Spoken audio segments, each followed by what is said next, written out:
इंसान कितना पॉजिटिव सोच सकता है, मुश्किलों को दूर करने के लिए कैसे अपने माइंड को यूज कर सकता है, ये सब जानने के लिए आपका एक बार फिर से स्वागत है अपनी इस लर्निंग जर्नी में। नमस्कार दोस्तों, आज की बुक समरी है how to own your own mind, जिसे लिखा है नेपोलियन हिल ने।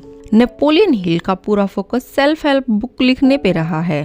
तो चलिए आज की बुक समरी की शुरुआत करते हैं चैप्टर 1 के साथ, द पावर ऑफ थॉट्स। इस चैप्टर में ऑथर इंसान के माइंड की एक्स्ट्रा ऑर्डिनरी पावर पर जोर देते हैं और बताते हैं कि ये हमारे काम, व्यवहार और भाग्य को कैसे प्रभावित करता है। हमारे प्रत्येक काम के पीछे जो फोर्स काम कर रही है वो हमारे विचार हैं। हम अपने मन में जो विचार रखते हैं उनमें हमारी रियलिटी को आकार देने की शक्ति होती है। जो इंसान लगातार सफलता के बारे में सोचता है और अपने लक्ष्यों की इमेजिनेशन करता है, तो पॉजिटिव माइंडसेट उन्हें ऐसे काम करने के लिए प्रेरित करता है जो उन्हें अपने लक्ष्य और सफलता को अचीव करने में हेल्प करते हैं। सबकॉन्शियस माइंड, ऑथर यहाँ सबकॉन्शियस माइंड के बारे में बताते हैं कि सबकॉन्शियस माइंड एक वर्कशॉप है जहाँ हमारे विचार रचनात्मक कार्य का रूप लेते हैं। हमारे पास अपने सबकॉन्शियस माइंड को पॉजिटिव और नेगेटिव थॉट से प्रोग्राम करने की अक्षमता है। यदि कोई व्यक्ति लगातार खुद पर अविश्वास करता है और असफल होने के डर पर फोकस करता है, तो उसका सबकॉन्शियस माइंड उसके इन बिलीफ्स को और मजबूत बना देता है, जिससे उसका आत्मविश्वास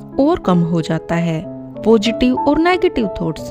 नेपोलियन हिल मानते हैं कि सकारात्मक विचारों में सफलता को अट्रैक्ट करने की क्षमता होती है, जबकि नकारात्मक विचार निराशा और असफलता का कारण बनते हैं। Create power of imagination. Author एक रचनात्मक शक्ति के रूप में इमेजिनेशन पर जोर देते हैं। हर एक क्रिएटर अपनी इमेजिनेशन के कारण ही कुछ नया क्रिएट कर पाता है। कोई भी इन्वेंटर कुछ नया इन्वेंट करने से पहले अपनी सफलता की इमेजिनेशन करता है। इसलिए ऑथर इमेजिनेशन का यूज करके अपने मनचाहे परिणाम और सफलता की मेंटल इमेज बनाने के लिए प्रेरित करते हैं। Importance of beliefs. हिल विश्वास के महत्व पर चर्चा करते हैं। उनका मानना है कि हमारी मान्यताएं बहुत पावरफुल होती हैं। वे ही डिसाइड करती है कि हम क्या सोचने और क्या करने के लिए तैयार हैं। अगर हमें विश्वास है कि हम अपने लक्ष्यों को प्राप्त कर सकते हैं, तो हमारे उस दिशा में काम करने और सफल होने की संभावना है। मगर जब हम मानते हैं कि हम सफल नहीं हो सकते, तो हमारे उस दिशा में काम न करने और असफल होने की संभावना है। Chapter 2, the law of success. इस चैप्टर में हिल ने सफलता का परिचय दिया है। उनका मानना है कि आप जो भी चाहते हैं, ये उसे प्राप्त करने और सफलता की कुंजी है। सफलता के नियम के अनुसार आपके जीवन में एक निश्चित उद्देश्य होना चाहिए। अपने लक्ष्य को प्राप्त करने की बर्निंग डिजायर और एक्शन प्लान होना चाहिए। इसके साथ साथ आपको यह विश्वास होना चाहिए कि आप अपने गोल को अचीव कर सकते हैं। ऑथर जीवन में एक निश्चित उद्देश्य पर जोर देते हैं। जीवन में सफलता प्राप्त करने के लिए एक निश्चित उद्देश्य, एक गोल का होना जरूरी है, क्योंकि इसी से आपको एक दिशा मिलती है और आप किसी एक चीज पर फोकस कर पाते हैं। एक निश्चित गोल के बिना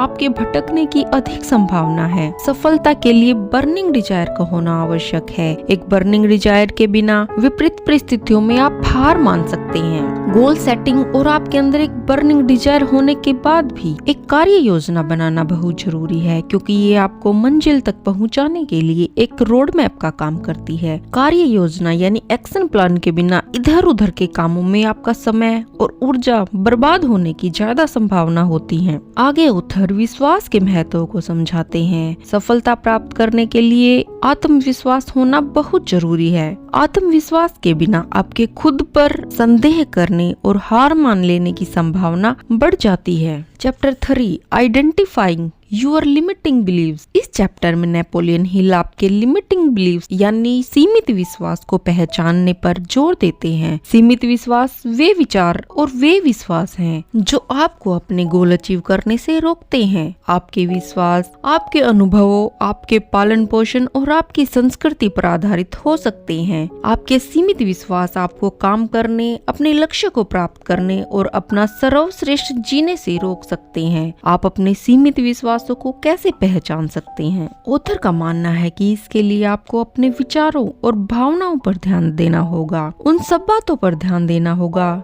जो आप स्वयं से करते हैं, आप खुद से कैसा व्यवहार करते हैं, आप लगातार खुद को नीचा दिखाते हैं, तो ये संकेत है कि आपके विश्वास सीमित है। हम अपने इन सीमित विश्वासों पर काबू कैसे पा सकते हैं? यहाँ हिल का सुझाव है कि आप अपनी मान्यताओं को ध्यान से देखें और अपने नेगेटिव और सीमित विश्वासों को चुनौती दें, उन्हें सकारात्मक मान्यताओं से बदल दें। Chapter 4 creating positive affirmations. इस चैप्टर में ऑथर पॉजिटिव अफर्मेशंस की शक्ति के बारे में बताते हैं। ये पॉजिटिव अफर्मेशन यानी सेल्फ टॉक आपकी मान्यताओं को बदलने और सकारात्मक दृष्टिकोण बनाने में मदद करते हैं। ये पॉजिटिव अफर्मेशंस आपके लिए बहुत उपयोगी हो सकती हैं, मगर इन्हें लगातार प्रयोग में लाना जरूरी है। जब आप अपने लक्ष्य की पहचान कर लेते हैं तो आप पॉजिटिव अफर्मेशंस बना सकते हैं। ऐसी अफर्मेशंस यूज करें जो आपके लक्ष्य का समर्थन करती हैं। आपकी अफर्मेशंस विशिष्ट, मापने योग्य, प्राप्त करने योग्य, प्रासंगिक और समयबद्ध होनी चाहिए। अफर्मेशंस को बार बार दोहराएं। ऑथर का सुझाव है कि आप अफर्मेशंस को लिखकर ऐसी जगह रख सकते हैं जहां आप उन्हें बार बार देख पाएं। जितना ज्यादा आप इन अफर्मेशंस को देखेंगे, इन्हें दोहराएंगे, उतना ही आपका खुद पर विश्वास बढ़ता जाएगा और आपके अपने लक्ष्यों को प्राप्त करने की संभावना बढ़ जाएगी। Chapter 5 power of visualization. Visualization अपने लक्ष्यों को प्राप्त करने की कल्पना करने की एक प्रक्रिया है। ये आपके लक्ष्यों को अधिक वास्तविक बनाने और एक्शन लेने में आपकी हेल्प करती है। एक शांत जगह में कंफर्टेबल होकर बैठकर आप अपने लक्ष्यों को प्राप्त करने की कल्पना कर सकते हैं। कल्पना करते हुए अपने सभी इंद्रियों का उपयोग करें। जितना अधिक आप सफलता की कल्पना करते हैं, आपका स्वयं पर अपनी सफलता पर विश्वास बढ़ता जाता है। विजुअलाइजेशन अपने लक्ष्यों के लिए एक स्पष्ट दृष्टिकोण विकसित करने, बाधाओं पर काबू करने, मोटिवेटेड रहने और आत्मविश्वास बढ़ाने में आपकी हेल्प करता है। Chapter 6 taking action. ऑथर आगे कहते हैं कि अपने गोल को अचीव करने का एकमात्र तरीका है एक्शन लेना। सफल होने के लिए एक्शन लेना बेहद जरूरी है। इससे आप अपने विचारों को एग्जामिन कर सकते हैं और अपनी गलतियों से सीख सकते हैं। आपके पास दुनिया के सबसे अच्छे आइडियाज हो सकते हैं, मगर बिना एक्शन लिए आपके आइडिया कभी रियलिटी नहीं बन सकते।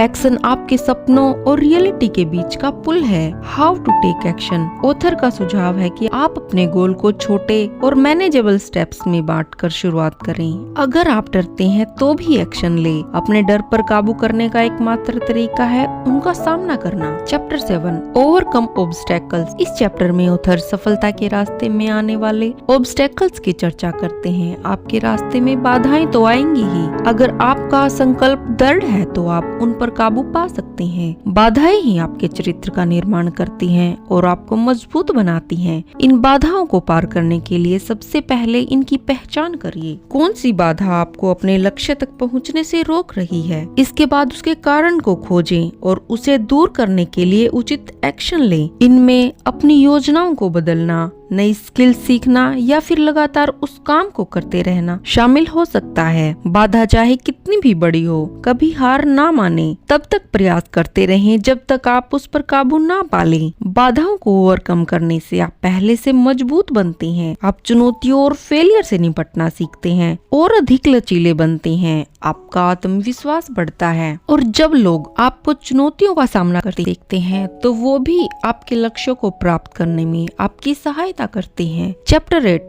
मास्टरमाइंड। ऑथर के अकॉर्डिंग मास्टरमाइंड का मतलब है दिमागों का एक सहकारी समूह जो किसी एक समान लक्ष्य को प्राप्त करने के लिए एक साथ काम करते हैं। इसमें कई लोगों की प्रतिभा और शक्ति एक साथ जुड़ जाती है। जब आप टीम के साथ मिलकर काम करते हैं तो सक्सेस होने की संभावना बढ़ जाती है। आपकी टीम में ऐसे लोग होने चाहिए जिनके लक्ष्य आपके लक्ष्य से मैच करते हैं। इन लोगों को सहायक और उत्साहवर्धक होना चाहिए। अपने लक्ष्य को ना छोड़ें, भले ही उन्हें प्राप्त करने में समय लगे। लगातार अपनी टीम के साथ बने रहें, दूसरों के अनुभवों से सीखें। आप दूसरों के अनुभवों से सीखकर और भी अधिक रचनात्मक बन सकते हैं। और इन्हीं लर्निंग्स के साथ ये बुक समरी यहीं समाप्त होती है। वीडियो को लाइक और चैनल को सब्सक्राइब करना ना भूलें। आपका कोई भी सुझाव है तो कमेंट करके जरूर बताएं। मिलते हैं नेक्स्ट बुक समरी के साथ। तब तक अपना ख्याल रखें, खुश रहें, मस्त रहें।